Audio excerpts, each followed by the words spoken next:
مرحبا يا نور عيني مرحبا مرحبا.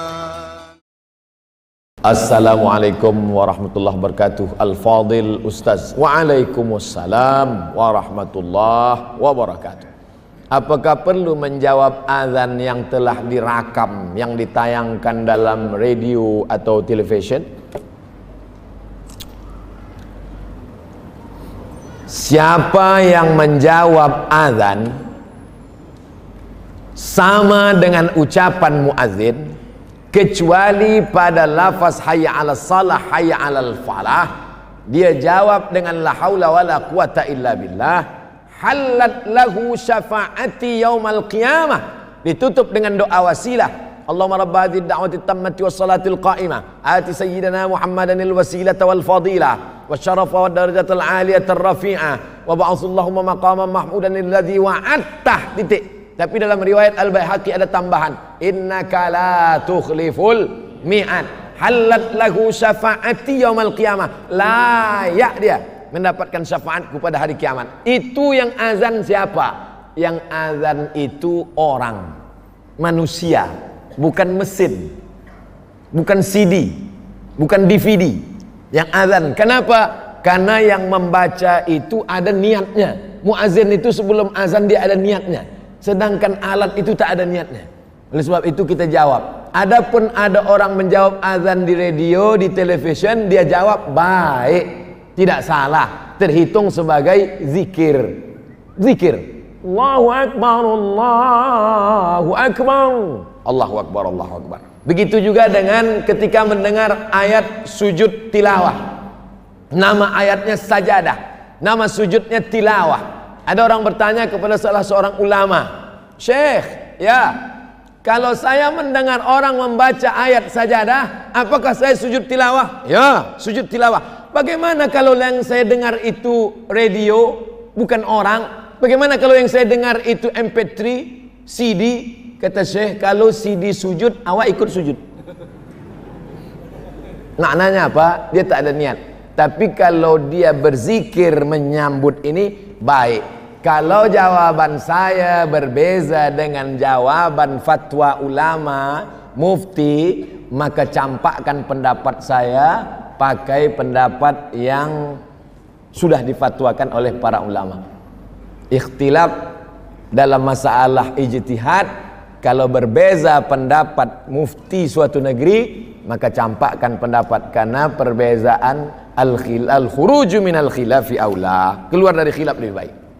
Bagaimana sebaiknya menguruskan daging kurban? Tulang boleh dibuang, bahagian lain bagaimana? Dulu masa zaman Nabi Muhammad sallallahu alaihi wasallam, Nabi menjaga kambing, dibawa kambing, diikat dekat rumah, dibagi makan beberapa hari menjelang Idul Adha. Selepas salat Id balik, lalu kemudian Nabi menjatuhkan kambing ke tanah, dihadapkan ke kiblat. Nabi pun memotong 2 ekor kambing, kabsyaini, 2 ekor kabs, amlahaini, putih, akranaini, bertanduk. Sudah bertanduk, umurnya sudah cukup. Lalu Nabi pun memotong, bismillah, wallahu akbar, Allahumma minka walaka. Kambing pertama, Allahumma taqabbal min Muhammad wa ali Muhammad. Kambing yang kedua, Allahumma taqabbal min Muhammad wa ummati Muhammad sallallahu alaihi wasallam. Dibagi 3, 1/3 untuk ahli bait, 1/3 untuk jiran, tetangga, kerabat, 1/3 untuk fakir miskin. Apakah semuanya mesti 1/3? Biji matanya dibagi 3 juga? Ada namanya urf. Urf, Quran, hadis, ijma', qiyas, syar'u man qablana, saddu zara'i, qaulus sahabi, istihsan, istishab, urf. Kalau menurut urf bahwa tulang ini bisa dibagi 3, bagi 3. Tapi kalau yang kecil-kecil, ma'fu anhu, termaafkan. Begitu juga tentang masalah kulit. tentang masalah. Ada yang memang boleh dibagi tiga, bagi tiga. Tapi ada yang rasa-rasa tak mungkin boleh bagi tiga, ma'fu anhu, termaafkan. Wallahu a'lam bishawab. Apa kelebihan membangunkan orang lain menunaikan solat fardu dan kita membangunkannya secara lembut dan baik? Rahimallahum ra'an, Allah menurunkan rahmat kepada seorang suami alladzi aiqadha ahlahu, yang membangunkan istrinya dengan mengambil air. Dia ambil air, dipercikkannya ke wajah istrinya. Oh my darling. Kalau baru-baru nikah lah, honeymoon. Tapi kalau udah lama disiram aja. Hadis sahih. Rahimallahum ra'an, Allah menurunkan rahmat kepada suami alladzi aiqadha ahlahu, yang membangunkan istrinya. Lalu bagaimana dengan kami istri? Hadisnya belum habis. Rahimallahum ra'atan, Allah merahmati perempuan allati aiqazat zaujaha, yang membangunkan suaminya.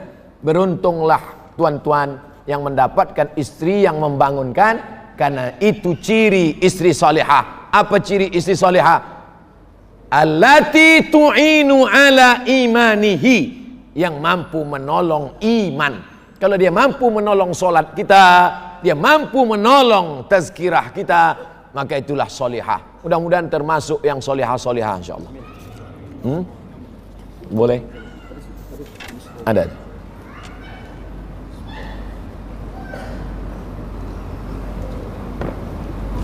Assalamualaikum Ustaz. Waalaikumsalam warahmatullahi wabarakatuh. Selama hari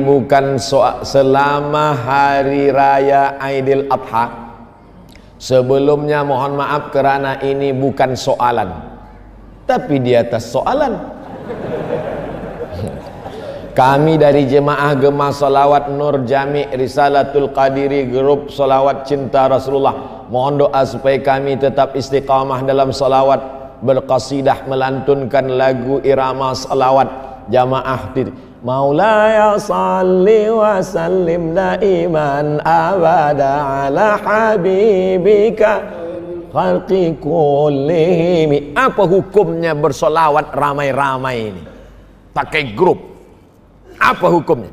Hadisnya dalam Sunan Tirmidzi. Ketika Nabi sedang duduk, tiba-tiba ada seorang laki-laki memuji-muji Nabi, membuat syair puji-pujian. Ketika dia memuji-muji Nabi, sakata wa tabassama, Nabi diam dan tersenyum. Ada orang muji-muji Nabi, Nabi diam dan tersenyum. Maka itu disebut dengan sunnah takririyah. Seandainya Nabi menyuruh, buatkan pujian-pujian, selawat, buat. Itu namanya sunnah qauliyah. Seandainya Nabi yang membuat, namanya sunnah fi'liyah. Nabi tak ada menyuruh, Nabi tak ada membuat. Tapi saat ada sahabat yang membuat, Nabi sakata wa tabassama, Nabi diam dan tersenyum. Maka ulama menulis syair-syair. Ada namanya syair burdah, ada namanya syair diba, ada namanya syair simtud durar, ada namanya syair ad-diyaul lami', ada namanya syair al-barzanji, ada namanya syair macam-macam. Di Brunei Darussalam yang populer, yang selalu syair apa? Pokoknya adalah masa saya kecil-kecil di kampung dulu Al-Barzanji, ada ulama namanya Imam Abu Ja'far Al-Barzanji. Barzanji nama kampung di Irak, Barzanjah.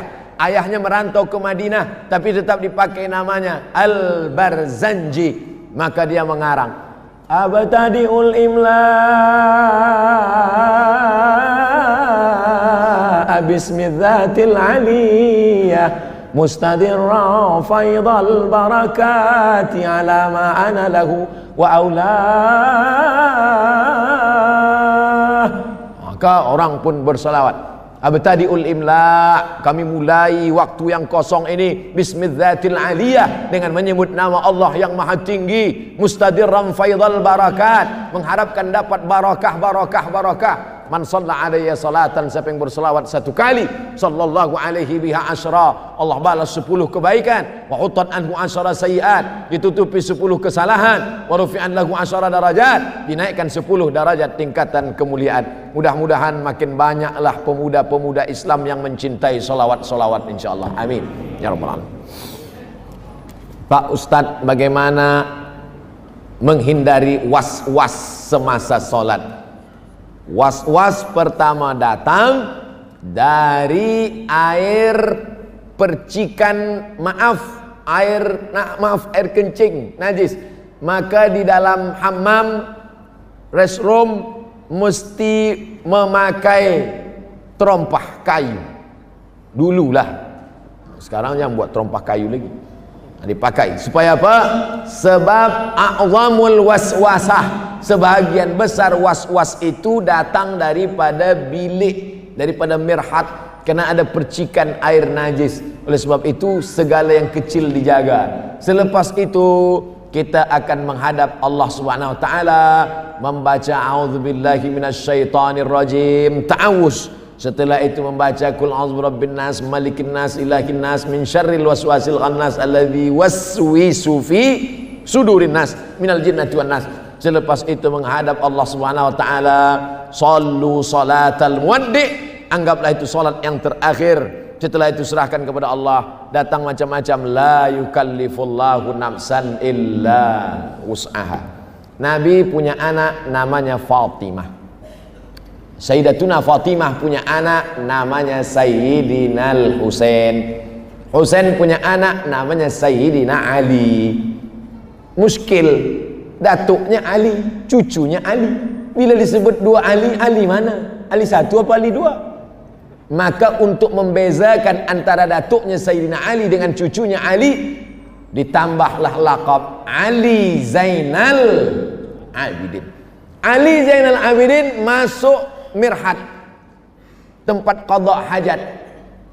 Lepas keluar dari situ dia nak sembahyang, dia lepas bajunya, dia ganti baju baru. Anaknya bertanya, ayahanda Ali Zainal Abidin, ya, kenapa baju yang masuk tadi keluar diganti, bersalin baju dengan baju yang baru? Kerana aku takut kaki lalat yang hinggap tadi membawa najis. Kaki lalat. Kita kadang kaki kambing pun tak peduli. Begitu halusnya. Aku takut kaki lalat tadi yang hinggap di pakaianku. Padahal kalau menurut fiqh itu ma'fu anhu, kaki lalat. Ma'fu anhu, tapi lalat 1-2 lah, jangan 1000 lalat. Lalu kata anaknya, Rasulullah sallallahu alaihi wasallam memakai kain yang dalam mirhat, restroom, tempat qada hajat, dia guna juga di saat salat. Maka Sayyidina Ali Zainal Abidin meninggalkan perbuatannya yang sangat amat warak tadi karena mengikut Nabi Muhammad sallallahu alaihi wasallam. Kisah itu disebutkan dalam kitab, nama kitabnya Tambihul Mughtarrin, peringatan bagi orang-orang yang tertipu, ditulis oleh ulama abad ke-10 Hijrah, namanya Al-Imam Abdul Wahhab Asy-Sya'rani. Wallahu a'lam bishawab. Apa hukum mencari uang belanja keluarga bersama-sama? Apa hukum suami istri mencari uang bersama-sama? Suami punya uang, istri punya uang. Apa beza uang istri dengan uang suami? Dalam uang suami ada hak istri, tapi dalam uang istri tak ada hak suami. Setuju? Saya ulang sekali lagi. Suami punya uang, punya kereta, punya harta. Istri punya uang, punya harta, punya kereta. Apa bezanya? Dalam harta suami ada hak istri, tapi dalam harta istri tak ada hak suami. Bila ada suami istri bekerja bersama-sama, siapa yang menanggung nafkah belanja? Suami. Kewajiban suami ada 5: makan, pakai, tempat tinggal, pendidikan, perhatian. Bila dia tidak memberikan itu, maka dia zalim, dituntut di hadapan Allah SWT. Hukum asal perempuan itu di mana? Buka Quran. Waqarna fi buyutikunna. Perempuan mestinya di rumah, tidak bekerja. Perempuan itu di rumah saja. Jangankan untuk bekerja di luar, membawakan air minum tamu pun tidak. Bila dia dah buat, dia panggil, hai pembantu, nih bawa kepada tamu. Tapi kerana Islam ini agama rahmatan lil alamin, maka Asma memikul makanan unta di atas kepalanya. Asma saudara kandung Aisyah. Nabi Muhammad SAW menengok Asma, Nabi menolong Asma membawa pulang ke rumah. Itulah dalil perempuan boleh bekerja, kerana Nabi tidak melarang Asma. Seandainya Nabi melarang, hei Asma pergi balik, haram. Haram perempuan bekerja. Perempuan boleh bekerja kerana Nabi tak melarang Asma, tapi dengan syarat izin suami. Tapi izinnya memang betul ikhlas izin, bukan kerana terpaksa. Karena banyak juga suami beri izin kerana dia terpaksa. Abang, aku nak kerja. Kalau kau tak izin, awas. Yang kedua, tempat bekerja itu tidak ikhtilat.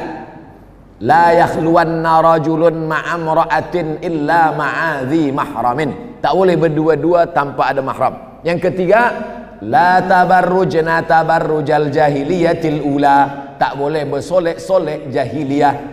Bila selamat daripada ini, maka perempuan boleh bekerja, tapi hukum asal nafkah adalah suami. Bila istri mau membantu, maka tatawwu, bagian dari sedekah. Sebenarnya ini bukan kewajibanku, kata istri, tapi sebab aku kasihan melihat engkau, aku nak bersedekah sikit. Pakailah. Itu hukum asal. Wallahu a'lam bishawab.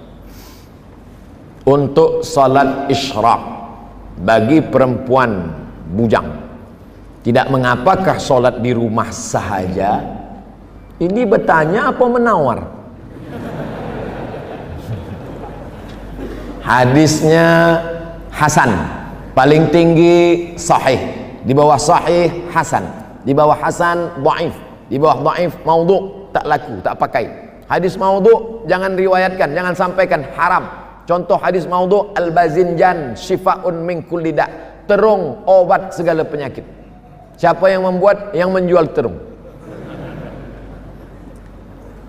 Man shallal ghadata fi jama'atin, sesiapa sahaja yang sembahyang subuh berjamaah, thumma qa'ada, kemudian dia duduk berzikir mengingat Allah, hatta tatlu asyam, sampai terbit matahari, thumma yusalli rak'ataini, kemudian dia salat sunnah 2 rakaat, kanat lahu ka ajri hajjatin wa umrah, maka dia dapat pahala seperti haji dan umrah. Sampai saat ini saya belum pernah membaca syarah ulama dari Sunan Tirmidzi. Hadisnya ada dalam Sunan Tirmidzi, syarahnya Tuhfatul Ahwadhi, atau dalam kitab fiqh lain yang menyatakan boleh keluar daripada 3 syarat.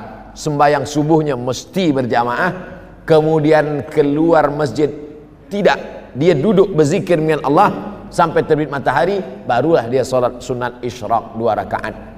Isyraq, duha, awabin, waktunya sama, rakaatnya sama, yang berbeza syaratnya saja.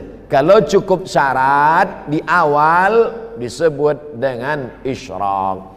Bila dia tak cukup syarat, subuhnya tak ke masjid, atau lepas subuh ke masjid dia balik ke rumah, lepas tu dia salat, namanya duha. Bila panas terik, Sahih Muslim, hina tarmidul fisal, ketika anak unta tak boleh merapatkan perutnya ke pasir sebab kulit perutnya tipis, tak dapat dia tempel ke pasir. Anak-anak unta tegak berdiri kena panas, disebut salatul awabin hina tarmidul fisal. Tapi salat awabin ada 2 riwayat. Satu salat awabin Sahih Muslim, panas terik. Satu lagi salat awabin dari maghrib ke isya. Bila ada yang mengatakan jangan buat salat awabin dari maghrib ke isya, hadisnya dhaif. Memang betul hadisnya mursal. Mursal itu artinya ada nama sahabat yang hilang.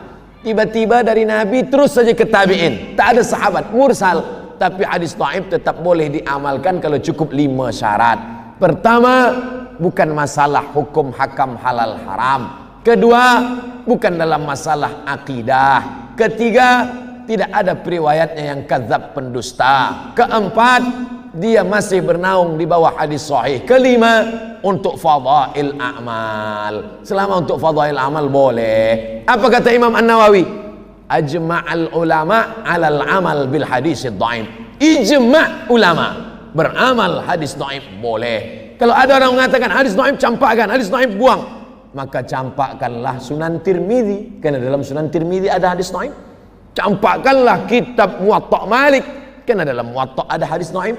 Maka buanglah kitab Musnad Ahmad bin Hanbal, isinya 40.000 hadis, karena di dalamnya ada hadis dhaif. Hadis dhaif boleh dengan 5 syarat. Begitu kata Imam Jalaluddin Abdurrahman As-Suyuti dalam kitab Tadribur Rawi Syarah Taqrib Nawawi. Wallahu a'lam bishawab.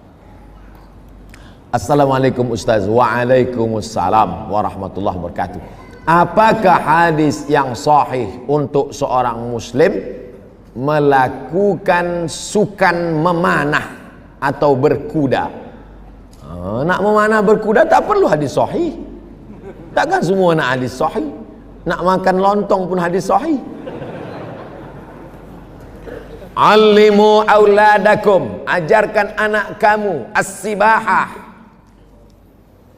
berenang, warrimayah, memanah, warukubal khail, menaik kuda. Dalam riwayat lain wal furusiyah. Furusiyah diambil dari kata fars, berkuda. Apakah ini hadis marfu'? Mulut Nabi yang bercakap, ikhtilaf ulama. Sebagian mengatakan tak sampai pada darajah sahih. Tapi andai pun dia dhaif tetap boleh diamalkan karena dia bukan masalah ibadah. Dia bukan masalah halal haram. Dia hanya untuk motivasi. Tapi ini pun mesti saya jelaskan. Saya tak ingin pemuda-pemuda pergi berenang di tempat orang asik berenang. Mamam cakap bercampur aduk ikhtilat lelaki perempuan. Awak kenapa berenang? Alimu auladakum as-sibahah.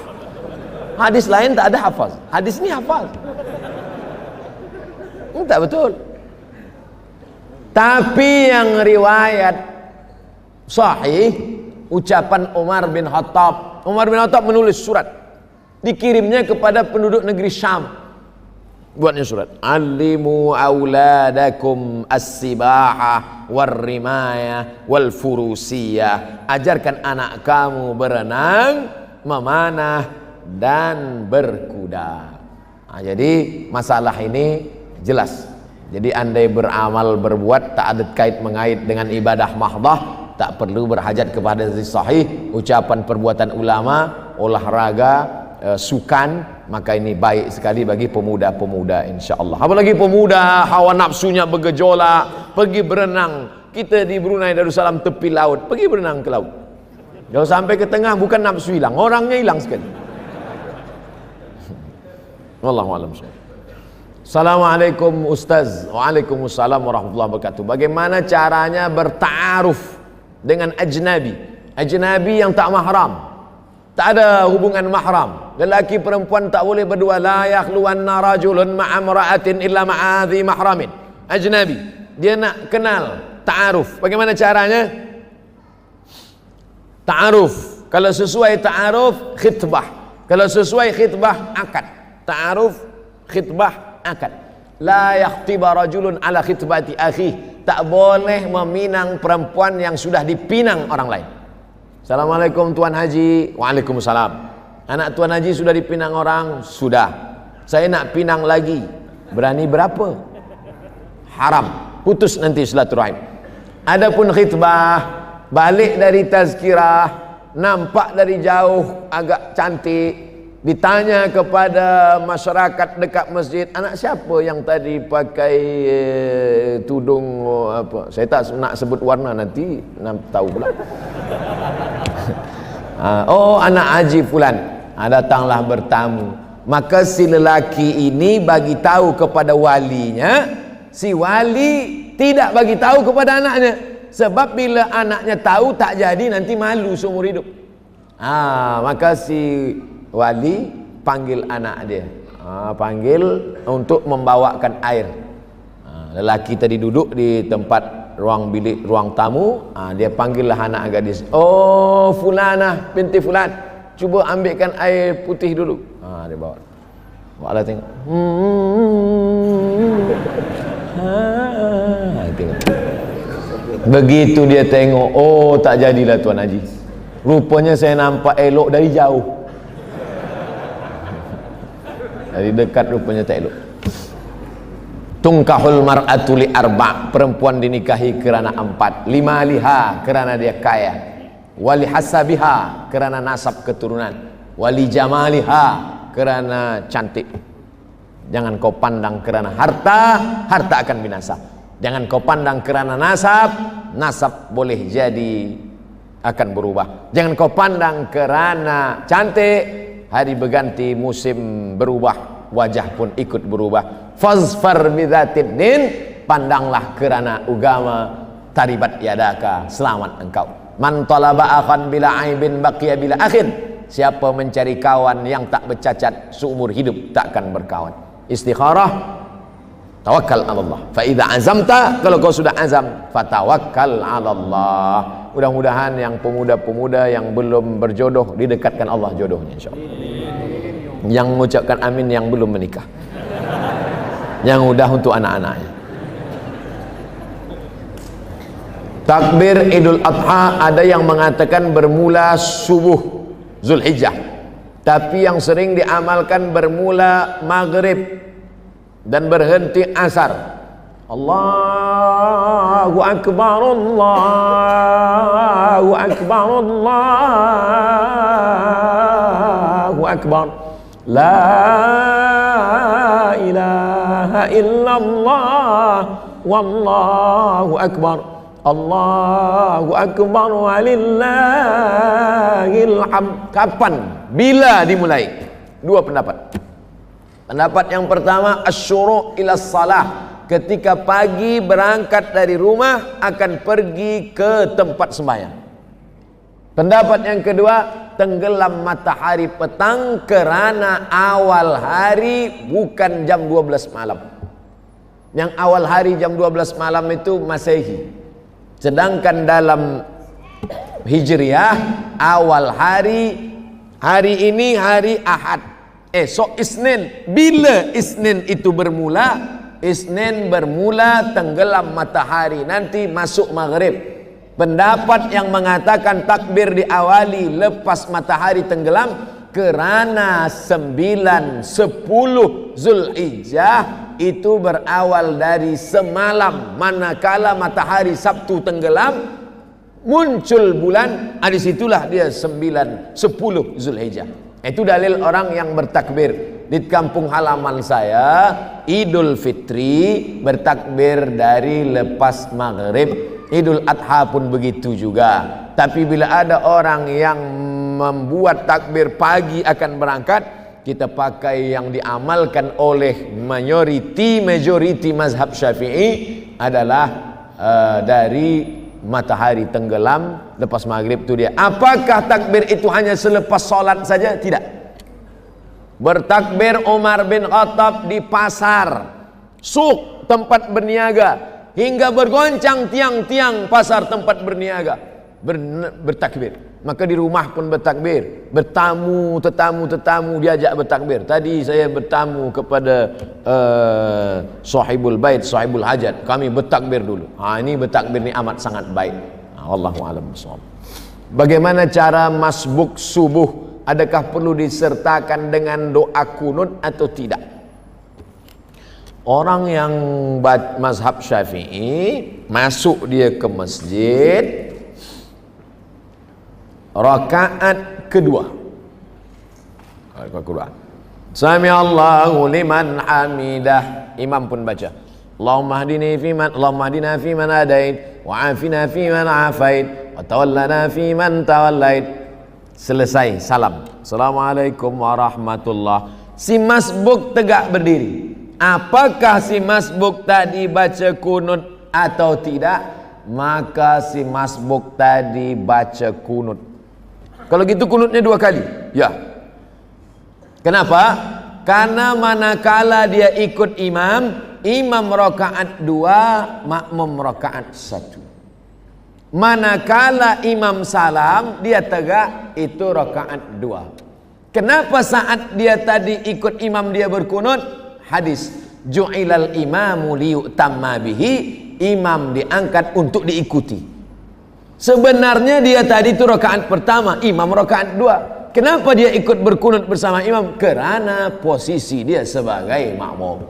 Selepas imam salam dia tegak, itu rakaat kedua bagi dia, maka dia tetap berkunut. Oh, saya busy lah, pusing kepala mendengarnya. Jangan masbuk. Tapi bila masbuk, saya ulang sekali lagi. Masbuk subuh, rakaat kedua bagi imam, rakaat 1 bagi makmum. Imam salam, makmum tegak. Maka rakaat kedua bagi si masbuk, itulah dia yang rakaat yang sedang dia tegak. Maka dia tetap berkunut. Wallahu a'lam bishawab. Assalamualaikum warahmatullahi wabarakatuh. Ustaz. Waalaikumsalam warahmatullahi wabarakatuh. Saya pernah solat taubat semasa umrah. Kenapa solat taubat masa umrah saja? Solat taubat. Ma min muslimin yuznibu dzamban, bila ada orang yang buat silap salah dan dosa, thumma yatatahhar, setelah itu dia bersuci, paling elok mandi taubat. Thumma yusalli rak'ataini, kemudian dia solat sunat 2 rakaat. Illa ghafarallahu lah, Allah ampunkan dosanya. Setelah membacakan hadis ini, Nabi pun membacakan ayat, walladzina idza fa'alu fahishatan aw zalamu anfusahum dzakarullah fastaghfaru lidzunubihim. Orang-orang yang silap salah kemudian dia bertaubat dan minta ampun kepada Allah, maka Allah mengampunkan dosanya. At-taibu minadz dzambi kama la dzambalah. Orang yang taubat dari dosa seakan-akan seolah-olah tidak berdosa. Oleh sebab itu maka solat sunat taubat laksanakan banyak-banyak, selalu-selalu, tidak hanya semasa umrah sahaja. Bagaimana puasa nazar saya yang belum selesai dulu? Adakah perlu diselesaikan?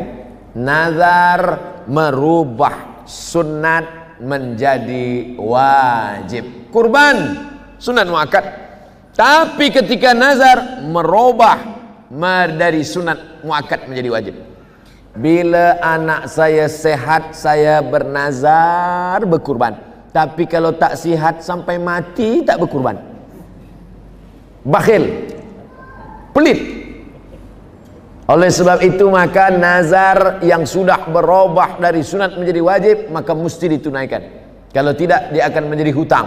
Siapa yang bernazar puasa, bila saya nanti dapat kerja ini, boleh menikah dengan ini, dapat rezeki beli rumah ini, beli kereta ini, saya puasa 10 hari, meninggal, maka puasanya itu wajib diqadha oleh ahli warisnya. Man mata, sesiapa yang mati, wa alaihi siyamun, dia punya utang puasa, sama anhu waliyuhu, ahli warisnya. Dalam kitab syarah hadis ini dikatakan yang dimaksud ini puasa nazar pun masuk. Puasa Ramadan apalagi, puasa nazar wajib diqadha oleh ahli waris. Dalam kitab Majmu' Syarah Muhazzab Imam Nawawi, kata Imam Al-Baghawi, dikutip, diambil nukil pendapat Imam Syafi'i, kalau ada orang bernazar, saya bernazar iktikaf 10 malam, selepas dia bercakap mati dia, istrinya atau ahli warisnya tahu, maka 1 malam iktikafnya itu wajib dibayarkan 1 mud beras, 1 mud makanan, qut, makanan. Bila dia orang Makkah, gandum, zabib, qamh, tamar, wajib dibayarkan 1 mud. 1 mud itu 7 ons, 750 gram, wajib dibayarkan. Kalau tidak maka menjadi hutang. Ini dalil tentang wajib membayarkan nazar walaupun sudah mati meninggal dunia, apalagi hidup. Itu maksud saya. Sedang mati aja wajib dibayar, apalagi hidup. Satu, betulkah binatang korban jadi tunggangan di akhirat nanti? Nanti bila kita berkurban, maka binatang ini nanti akan menjadi tunggangan kita di akhirat. Ada hadis, ada pendapat ulama, ada ijtihad ulama. Ada seorang ulama yang tidak mau, pokoknya dia kalau sudah keluarkan fatwa tak boleh tawar-menawar. Berkurban mesti 7 orang dalam 1 ekor lembu. Bagaimana kalau ditambah dengan kambing? Oh, tak boleh, karena nanti dia akan tunggangan dia lembu. Kita sekarang berhadapan dengan orang yang rasional. Saya tak nak 1 lembu dengan awak lah. Dia berpikir. Ini memahami targhib wa tarhib, motivasi. Targhib bagi motivasi, tarhib membuat takut. Jadi cerita tentang hewan kurban menjadi tunggangan itu ada dalam kitab. Tapi memahaminya secara akli itu boleh membuat orang nanti menjadi ikhtilaf. Karena ini maknanya motivasi, membagi kita semangat supaya seperti dalam perjalanan di dunia saja kita tak nak berjalan kaki, apalagi nanti di akhirat. Adapun yang kita alami nanti di akhirat itu, mala a'yunun ra'at, tak pernah ditengok mata, wala udhunun sami'at, tak pernah didengar telinga, wala khatara ala qalbi bashar, tak pernah terlintas di hati manusia. 2. Korban itu fadilatnya apa? Ma'amila adamiyun min amalin, tidak ada amal anak Adam, manusia, yang paling mulia hari ini, yauman nahri, hari ini tanggal 10 ini, min iraqatid dam, menumpahkan darah. Amal yang paling mulia menumpahkan darah. Makna menumpahkan darah, menumpahkan darah hewan kurban. Wa innaha la ta'ti yaumal qiyamah, hewan kurban itu nanti akan datang pada hari kiamat. Dia datang, kambing-kambing yang dipotong tadi akan datang pada hari kiamat. Biquruniha, dengan tanduknya, wa azfariha, dengan kukunya, wa as'ariha, dengan bulunya. Kukunya, tanduknya, bulunya, sampah yang dicampakkan datang. Apalagi dagingnya, apalagi kulitnya, apalagi lemaknya, apalagi otaknya, jantungnya, semua akan bersaksi di hadapan Allah bahwa orang ini pernah beramal. Lalu kemudian wa innad dama la yaqa'u minallah bimakan qabla an yaqa' minal ard. Dipotong, menetes darah dari ujung pisau, secepat kilat jatuh ke tanah. Ada yang lebih cepat, wa innad dama la yaqa'u minallah bimakan qabla an yaqa' minal ard. Sebelum darah menetes jatuh ke tanah, ampunan Allah lebih dulu turun kepada orang yang berkurban.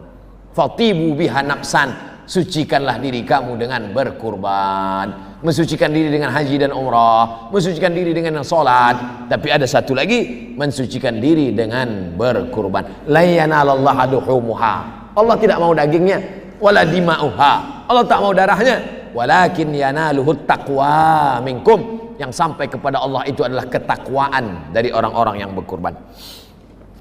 Apa fadilah akikah?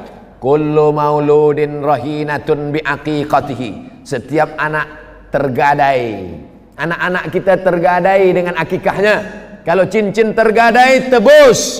Kalau kereta tergadai, tebus. Bagaimana menebus anak yang tergadai? Tulbahu anhu yauma sabi'ihi, sembelihkan kambing hari yang ke-7. Yuhlaku, cukurkan rambutnya. Wa yusamma, kasih nama yang elok, yang baik. Laki-laki 2 ekor kambing, perempuan 1 ekor, mazhab Syafi'i. Mazhab yang lain kita ikut afdal mazhab Syafi'i.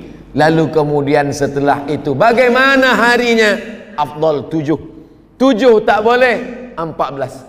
Hari ke-14 pun tak boleh, 21. 21 pun tak juga tak boleh, busy, sibuk, tak ada macam-macam. Tak usah tengok tarikh lagi, sebulan, 2 bulan, setahun, 2 tahun. Saya dah 50 tahun Ustaz. Dulu masa kecil belum ada akikah. Sekarang buat akikah. Oh sekarang tak usah dulu sebab banyak kambing. Tunggu agak sebulan 2 bulan, beli kambing akikah. Umur 50 tahun. Tapi potong kambing saja. Jangan nak minta ayun.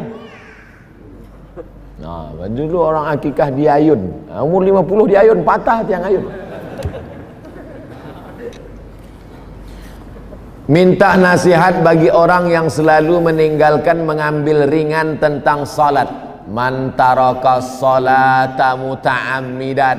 Siapa yang meninggalkan salat secara sengaja, faqad kafara jihara, maka kafirlah dia secara nyata. 2. La kafarata laha illa dzalik.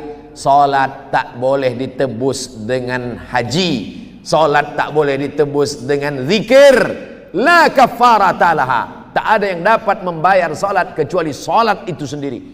Mazhab 4 sepakat, Hanafi, Maliki, Syafi'i, Hambali. Salat yang lama-lama dulu wajib diqadha, wajib diganti.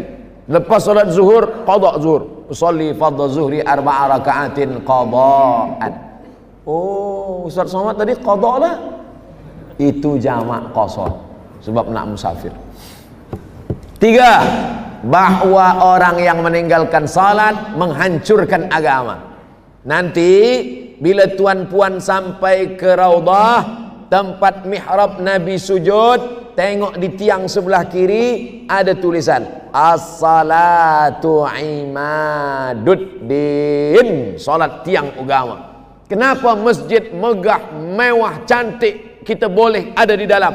Kerana ada tiang yang kuat. Kalau ma'uzubillah tiang ni iman, tiang adalah salat. Maka hancur salat sebab tiangnya lapuk. Maka Abu Bakar Siddiq ketika dia naik menjadi khalifah, apa khutbah dia?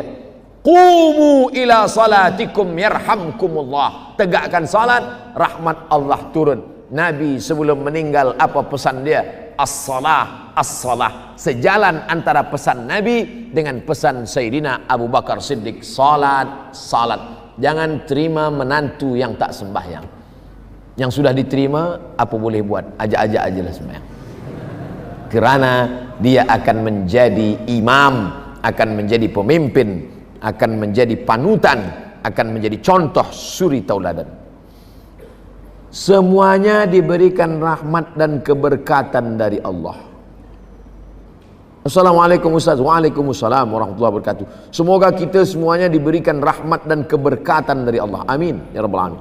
Apa hukum menyokong pasukan bola sepak Manchester United yang lambangnya ada setan? Tanduk setan. Apakah setan itu bertanduk? Ya, maka dalam hadis ada disebut dengan qarnai syaitan. Qarn tanduk, qarnai 2 tanduk setan. Bila waktu 2 tanduk setan, maka kita tak boleh salat. Haram salat waktu 2 tanduk setan. Bila itu? Ini bumi. Manakala matahari naik, maka itu disebut dengan 2 tanduk setan. Waktu matahari naik haram salat. Kerana waktu itu dipakai oleh orang kafir musyrik jahiliyah untuk menyembah berhala. Lata, Uzza, Manat, Hubal, Jibti, Taghut, Naham. Ini matahari naik, matahari bulat. Datanglah setan menghampiri. Ini matahari. Maka disebut dia dengan qarnai syaitan. Kalau menyamai waktunya saja haram, menyerupai waktunya saja haram, apalagi memakai gambarnya, memakai simbolnya. Man tashabbaha biqaumin, siapa yang menyerupai suatu kaum, fahuwa minhum, maka dia bagian dari kaum itu. Yang paling menyakitkan adalah wa husyira ma'ahum yaumal qiyamah, dia akan dibangkitkan nanti pada hari kiamat. Na'udzubillah. Dulu ada baju Liverpool yang ada lambang minuman arak. Kita minum tea aja lah. Susah. Nabi melarang menggunakan al-hantami, menggunakan dubah. Kenapa dilarang menggunakan itu? Karena ini adalah tempat khamar pada zaman jahiliyah. Diambil labu, orang Brunei sebut labu juga. Labu, buah labu isinya dikeruk, kemudian dijemur di panas matahari, kemudian setelah kering dituang khamar ke dalam. Itu yang dipakai drunken master, yang bentuk labu. Haram mengisi itu dengan air, tak boleh. Kenapa? Karena menyerupai. Karena bila saya pakailah labu itu, letakkan di bilik tamu. Tamu datang ke rumah, dia tengok, oh Ustaz Somad ceramah, patutlah dia berapi-api, rupa dia minum khamar juga. Tasyabuh, menyerupai. Apalagi ini ada yang lambang. Oleh sebab itu berhati-hati dengan lambang. Saya pergi ke Port Said. Port Said pelabuhan di Mesir, murah membeli barang-barang sebab tak ada cukai. Saya belilah topi satu. Wow, kemana-mana saya pakai. Orang heran. Oh, cantik ya, cantik. Pergi saya ke masjid di Mahallah Kubra di Mesir. Sampai di situ dipanggil. Ada seorang solat syekh di masjid, dia panggil. Indonesia, tahan. Saya pun datang. Dia nak tengok, cantik topi awak, kep awak cantik ya. Saya tengok, oh cantik. Dia kuyak. Saya pun tengah, kenapa awak kuyak punya saya? Haram kata dia. Sebab di sini ada simbol-simbol yang merusakkan keimanan. Sampai mati saya ingat. Sebab saya sayang betul dengan topi. InsyaAllah. Begitulah mereka amar ma'ruf nahi mungkar. Tapi saya tak beranilah buat macam tu. Tak berani. Ada anak muda, sini aku ya, dia minta ganti. Tapi saya pernah mengalami begitu amar ma'ruf nahi mungkar. Assalamualaikum Ustaz. Waalaikumsalam. Saya pernah tak sampai membayar 5 hari puasa. Jadi sekarang bagaimana saya harus membayar puasa saya yang tinggal? Siapa yang puasa 6 hari di bulan Syawal, puasa qadha dia, nawaitu sauma ghadin qadhaan, aku puasa esok hari mengqadha. Qadha mengganti yang hilang dulu. Di bulan Syawal dia puasa qadha 6 hari, automatically maka dia sudah dapat puasa 6 hari sunat di bulan Syawal. Begitu kata Imam Abu Zakaria Al-Ansari, dan dinukil oleh Syekh Atiyah Saqar dalam kitab Fatawa Al-Azhar. Nanti hari Isnin esok tak boleh puasa. Isnin tak boleh, Selasa, Rabu tak boleh, Khamis puasa. Niatnya qadha. Nawaitu shauma ghadin qadhaan. Aku niat esok puasa qadha hari Khamis. Maka automatically dia dapat 2. Qadha dia cash dia bayar, dan dapat pahala puasa Isnin. Oleh sebab itu hari Khamis, Isnin, Khamis, Isnin, Khamis, Isnin, dah habis 5 hari. Apa susah-susah? Elok kita puasa Khamis nanti untuk menghilangkan kolesterol kambing-kambing yang 3 hari. Apa hukum anak, maaf cakap, luar nikah dikategorikan anak yatimkah dia? Siapa yatim itu? Hadis riwayat Imam Abu Daud. Man mata abuhu walam yablughul hulum. Itu definisi yatim. Itu makna yatim. Siapa yatim itu? Mata abuhu, mati, meninggal dunia, wafat ayahnya, walam yablughul hulum, dan dia belum akil baligh. Mata, meninggal, bukan hilang atau tak ada ayahnya, maka dia bukan yatim. Walam yablughul hulum, dan walam yablughul hulum, belum akil baligh. Itu definisi ulama. Dari mana mereka buat ini? Dari hadis Sunan Abi Daud, la yutma ba'dal ihtilam, tidak yatim lagi selepas ihtilam. Ihtilam, maaf cakap, mimpi akil balik. Pendapat kedua, pendapat Ibnu Abbas. Pendapat kedua, pendapat Ibnu Abbas. Anak yatim meninggal ayahnya, selepas akil baligh tetap yatim walaupun tumbuh janggutnya. Selama dia susah, dia tetap yatim. Tapi pendapat kedua ni tak saya pakai, sebab boleh dipesongkan oleh orang. Nanti banyak orang berjanggut datang. Awak nak minta apa? Saya ni yatim juga lagi. Oleh sebab itu maka kita pilih pendapat pertama.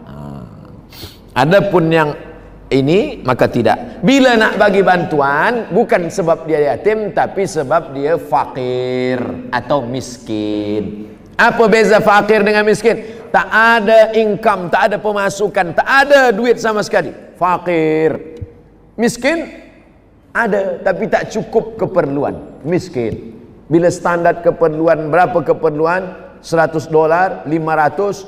Standar kita urf di negeri, suatu negeri, keperluan makan, pakaian kurang daripada standar itu, maka orang itu miskin. Makanya dalam surat Al-Kahfi orang punya kapal disebut miskin. Ammas safinatu fakanat limasakin ya'maluna fil bahri. Adapun kapal-kapal itu punya orang miskin yang bekerja di laut. Macam mana orang miskin boleh punya kapal? Sebab keperluan dia tak cukup dengan amal perbuatan kerja dia. Wallahu a'lam. Itulah yang dapat saya sampaikan. Bermula pukul 1, sekarang pukul 3 kurang 10. Hampir 2 jam kita bersama. Mudah-mudahan bernilai amal soleh insyaAllah. Sama-sama kita berdoa. Banyak di masjid ni orang-orang yang lebih banyak amalnya, lebih baik, lebih ikhlas. Tapi saya diminta berdoa. Doa ni menembus pintu-pintu langit kerana amin yang mereka ucapkan. Kita bertawassul dengan mengucap Al-Fatihah. A'udzubillahi minasyaitonir rajim. Bismillahirrahmanirrahim. Alhamdulillahi rabbil alamin. Arrahmanir rahim. Maliki yaumiddin. Iyyaka na'budu wa iyyaka nasta'in. Ihdinas siratal mustaqim. Siratal ladzina an'amta 'alaihim ghairil maghdubi 'alaihim waladdallin. Amin.